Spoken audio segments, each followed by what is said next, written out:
Welcome back to Sunny Live Show, and thank you so much guys for tuning in. I'm here to update you of what's going to happen on Inimba from the 21st to the 25th of April 2025 on Monday.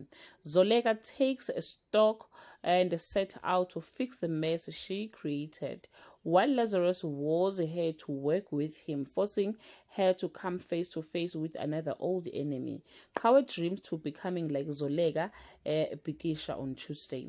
While Hlati and Tumega continue to stress about Zoleka's whereabouts, she is making great move into getting back what she was robbed of. Sydney is hit with a double whammy on Wednesday. Zoleka is faced with a tough decision after Lazarus' offer. Will she sacrifice another relationship in her life to get what she wants?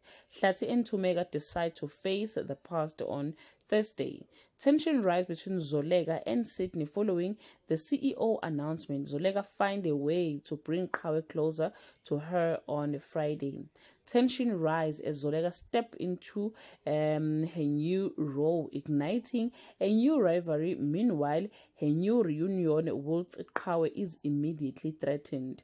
Well, guys, that's all I have for today. You can leave your comment below and share your opinion. Bye.